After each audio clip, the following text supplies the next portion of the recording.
जय राम जी की दोस्तों, आज हम ये जानेंगे कि गेहूं का पौधा खुद कैसे तय करता है कि टिलर कितने निकलेंगे, तना मजबूत बनेगा या कमजोर रहेगा और आखिर में बालियों में दाना पूरी तरह भरेगा या अधूरा रह जाएगा। नमस्कार किसान भाइयों, एक सीधा सा सवाल है। अगर मैं आपसे कहूं कि एक ही खेत में एक ही बीज, एक ही खाद और एक ही पानी के बावजूद गेहूं की फसल या तो आपको जबरदस्त मुनाफा दे सकती है या फिर पूरी मेहनत के बाद भी निराश कर सकती है, तो क्या आप जानना चाहेंगे कि आखिर ये फैसला कहाँ होता है? ज्यादातर किसान सोचते हैं कि फैसला खाद की बोरी में होता है। कुछ लोग मानते हैं कि पानी में होता है, लेकिन सच्चाई ये है कि ये फैसला ना तो बोरी में होता है और ना ही पानी में, बल्कि ये फैसला पौधे के अंदर उसके हार्मोन सिस्टम में होता है।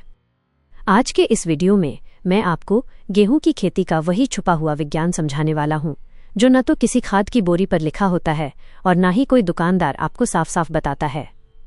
अगर आपने ये सिस्टम एक बार सही से समझ लिया तो अगली बार आप अपने खेत में खड़े होकर सिर्फ पत्तियों को देखकर ही ये समझ पाएंगे कि आपकी फसल सही दिशा में जा रही है या नहीं। असल में गेहूं का पौधा कोई साधारण पौधा नहीं है, बल्कि वो एक जीवित है जिसके अंदर हर दिन और हर घंटे ये तय हो रहा होता है कि ऊर्जा जड़ों में भेजनी है, पत्तियों में लगानी है, टिलर बनाने में खर्च करनी है या फिर बालियों और दानों की तरफ मोड़नी है। इन फैसलों को ना तो खाद लेती है और ना ही पानी, बल्कि ये काम करता है पौधे के अंदर सक्रिय हार्मोन सिस्टम। यही हार्मोन तय करते हैं कि पौधा कब तेजी से बढ़ेगा, कब अपनी बढ़वार रोकेगा, कब ज्यादा टिलर बनाएगा और कब पूरी ताकत दाना भरने में लगा देगा। यहीं पर किसान से सबसे बड़ी गलती हो जाती है। जैसे ही फसल थोड़ी कमजोर दिखती है, किसान सोच लेता है कि कुछ कमी रह गई है और वो ज्यादा नाइट्रोजन देने लगता है। बार बार सिंचाई कर देता है या गलत समय पर स्प्रे कर देता है। बाहर से फसल हरी भरी तो दिखने लगती है, लेकिन अंदर ही अंदर पौधे का हार्मोन संतुलन बिगड़ने लगता है और यही असंतुलन आगे चलकर कम टिलर, कमजोर तना, फसल का गिरना और हल्की बालियों के रूप में सामने आता है।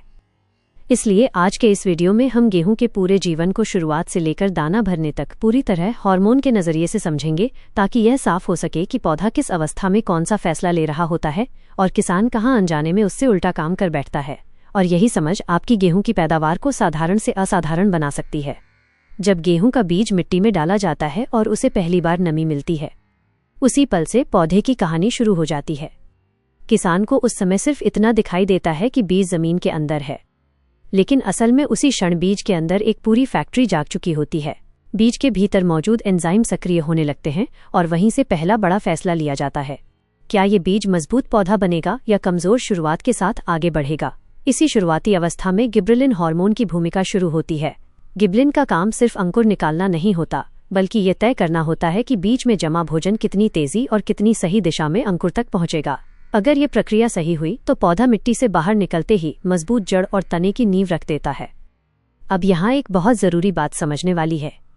अगर मिट्टी बहुत सख्त है, बुवाई के समय नमी कम है या फास्फोरस की उपलब्धता कमजोर है, तो गिबरेलिन अपना काम आधा अधूरा करता है। ऐसे पौधे ऊपर से तो निकल आते हैं, लेकिन उनकी जड़ें गहराई में नहीं जाती। किसान अक्सर इस गलती को नहीं पकड़ पाता, क्योंकि ऊपर से पौधा हरा दिखाई देता है, लेकिन यही कमजोर जड़ आगे चलकर पूरे पौधे की सीमा तय कर देती है। यहीं से कई खेतों की किस्मत तय हो जाती है। जिस खेत में शुरुआत में जड़ मजबूत बन गई, वही खेत आगे चलकर टिलर, बाली और दाने में बाजी मार लेता है। जैसे जैसे गेहूं का पौधा मिट्टी में अपनी पकड़ मजबूत करता है और जड़ें फैलने लगती हैं, उसी के साथ पौधे के अंदर एक नया संकेत पैदा होता है। अब पौधा खुद से सवाल करता है कि क्या अब मुझे शाखाएं बनानी चाहिए? यहीं से साइटोकाइनिन हार्मोन की भूमिका शुरू होती है। ये हार्मोन मुख्य रूप से जड़ ऊपर की ओर जाकर ये संदेश देता है कि अब टिलर निकालने का समय है। गेहूं की पैदावार में यही सबसे निर्णायक चरण होता है, क्योंकि हर मजबूत टिलर आगे चलकर एक बाली बनने की संभावना रखता है। लेकिन यहाँ भी किसान से एक बड़ी गलती हो जाती है। जैसे ही पौधा थोड़ा बढ़ता दिखाई देता है, किसान सोच लेता है कि अब यूरिया डाल देना चाहिए। अगर इस समय जरूरत से ज्यादा नाइट्रोजन दे दी जाए तो पौधा भ्रमित हो जाता है। वो सोचता है कि उसे लंबाई बढ़ानी है, न कि टिलर। नतीजा ये होता है कि खेत दूर से बहुत हरा दिखाई देता है, लेकिन पास जाकर देखने पर टिलर कम और कमजोर मिलते हैं। यही वो स्थिति है जहां किसान खुश होता है, लेकिन पौधा अंदर से कमजोर हो रहा है। अगर जड़ें स्वस्थ हो, मिट्टी में नाइट्रोजन संतुलन में हो और जिंक सल्फर जैसे तत्व पर्याप्त हो, तो साइटोकाइनिन सही ढंग से काम करता है और पौधा उतने ही टिलर बनाता है जितने वो संभाल सकता है। यही संतुलन आगे चलकर पैदावार तय करता है। टिलर बनने के बाद गेहूं का पौधा एक ऐसे मोड़ पर पहुंचता है जहां से गलती की गुंजाइश सबसे ज्यादा होती है।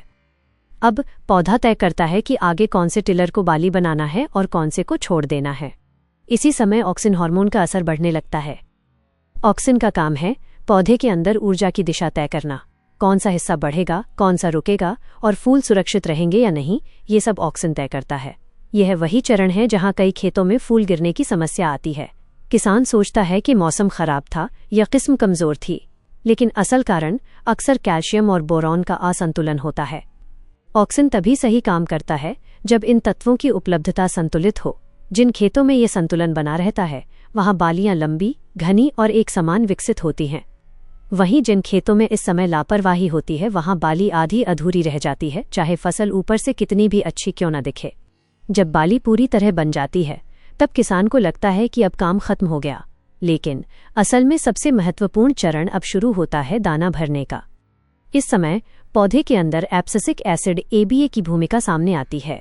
इस हार्मोन को अक्सर गलत समझा जाता है। किसान सोचता है कि ये सिर्फ तनाव से जुड़ा है, लेकिन असल में यही हार्मोन पौधे को बताता है कि अब ऊर्जा कहाँ खर्च करनी है।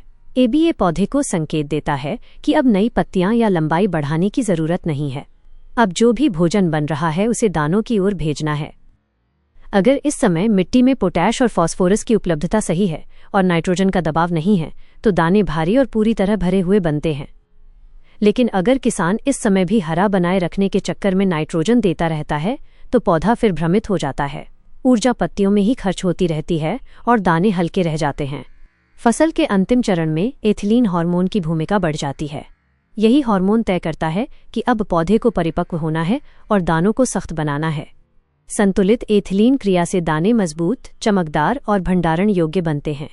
लेकिन अगर इस समय खेत में अत्यधिक नमी, पोषण असंतुलन या मौसम का दबाव हो तो दाने सिकुड़ सकते हैं और गुणवत्ता गिर जाती है। अब आप खुद सोचिए, क्या फर्क बीज में था? क्या फर्क खाद की बोरी में था? या फिर फर्क उस समझ में था जो पौधे के अंदर चल रहे फैसलों को पहचान पाती है?